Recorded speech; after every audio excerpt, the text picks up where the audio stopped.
Shadows don't scare you in places you know. You assume they belong there. I was wrong. My father spent most of his life working for a federal agency, one of those quiet, windowless buildings no one ever notices unless they have business there. He retired in 2015 after decades of night shifts, rotating posts, and long stretches where the job followed him home in ways he never talked about. Growing up, I used to ride along with him to a coastal government facility outside Grayport, Massachusetts. It sat near the docks, far from residential streets, concrete, steel railings, sodium lights buzzing like tired insects. Even after I was old enough to drive, I still went there sometimes on my own. The place felt familiar, safe, predictable. That's what made what happened next so unsettling. One night, well past midnight, I drove out to Grayport to meet my father. The facility was mostly quiet by then. When you entered the grounds, there was a security booth, then a wide driveway that curved right toward an administrative stairwell. That right turn. At night, it was always dead. As soon as I turned the wheel and my headlights swept across the concrete, I saw something. A shadow. It stood completely still near the base of the stairs leading up to my father's office, perfectly upright, unmistakably human in shape. No features, no movement, just the solid outline of a person where no one should have been. I only caught a glimpse of it because I was pulling into a parking spot. I told myself it was nothing, maybe a guard, maybe a trick of the lighting. Still, the image stuck with me longer than it should have. As I stepped out of my car, I noticed two men heading up the stairs. I recognized them immediately. They were senior officers, close friends of my father's. I'd known them for years. We spoken dozens of times. As they passed, I nodded and greeted them. They didn't respond. That struck me as odd, but not alarming. Government work makes people distant. I figured they were tired.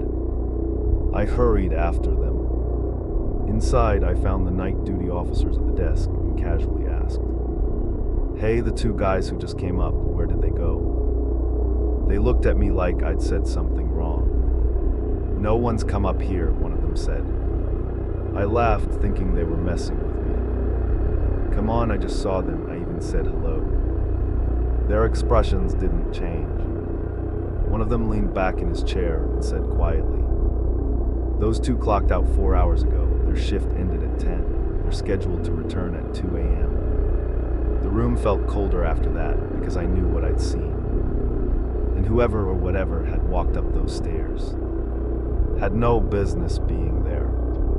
I've never been good at hiding my temper. When they told me no one had come upstairs, no one at all, something in me snapped. I stormed down the hallway and went straight to my father's office.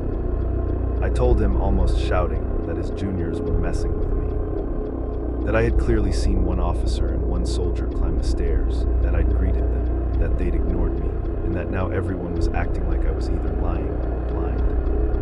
I remember saying something like, "What do you think, Dad, that I don't recognize people I've known for years?"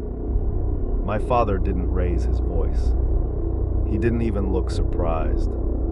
He just sighed slow and tired and said, "Son, you must have been mistaken. They left hours ago. They'll be back at 2 in the morning."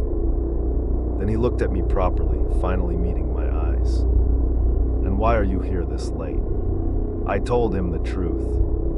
That I came because he hadn't come home. That something felt off.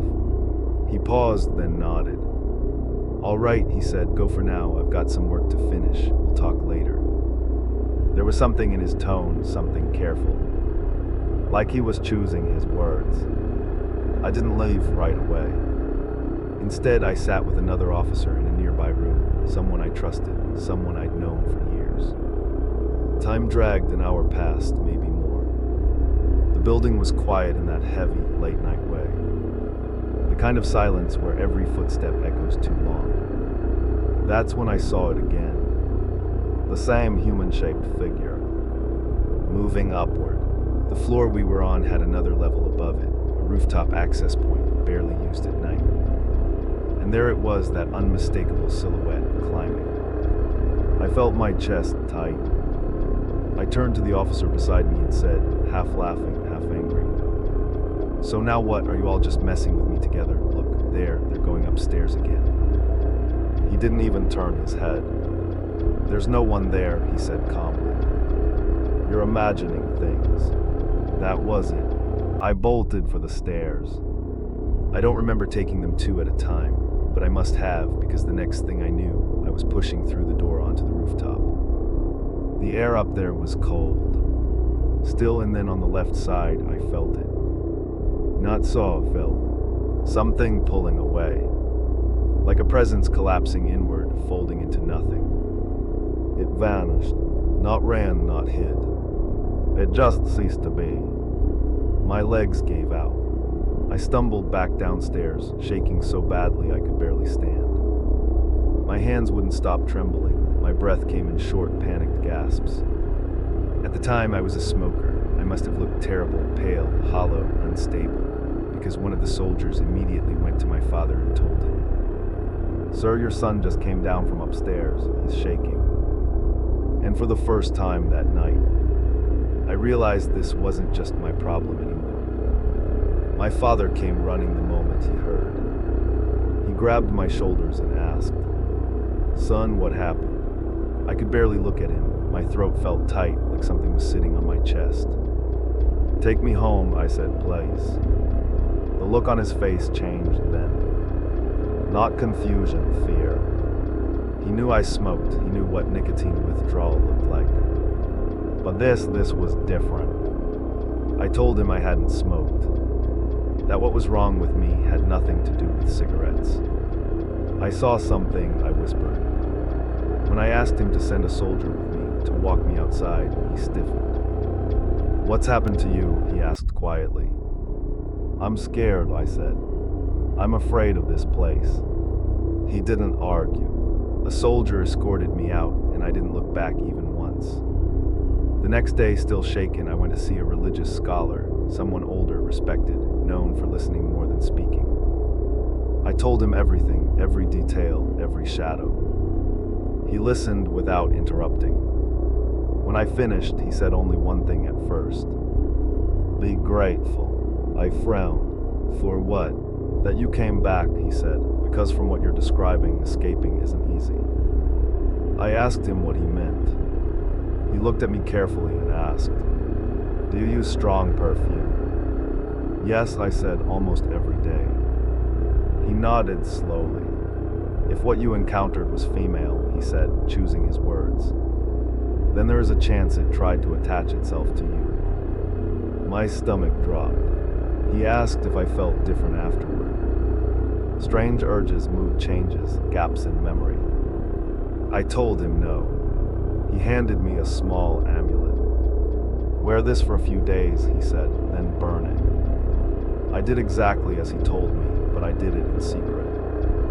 My father didn't believe in these things. Not fully. He didn't deny they existed. He just believed they had no power over humans. So I hid it from him. I followed the instructions, prayers, rituals, precautions. All except the last one. The final ritual, I never completed it. Sometime later, I went back to the office. I told myself I was fine, that it was all stress, lack of sleep, imagination. I sat with the officers, drinking tea, laughing, pretending everything was normal. Then I headed downstairs. That's when it happened. I felt a hard shove from behind. Not a brush, not an accident. A forceful push, exactly how a human would do it. I staggered forward and spun around. A soldier was walking behind me, and something inside me snapped. I don't recognize the person I became in that moment. I started screaming at him, vile, furious words pouring out of my mouth. "Who do you think you are? Do you know whose son I am? How dare you touch me? What standard do you even have compared to mine?" That wasn't me. Status never mattered to me, officer or soldier, it meant nothing. But in that moment, I had no control. No restraint, no memory of deciding to speak. After that, there are gaps, blurred voices, hands are grabbing me, someone is shouting my name. The next clear thing I remember was a hospital ceiling. They told me I'd collapsed. Later, when I was stable, I told my father everything. Every shadow, every lie I'd hidden, every ritual I hadn't finished. He didn't argue anymore. He got me proper treatment, medical, psychological, everything. And eventually the episode stopped.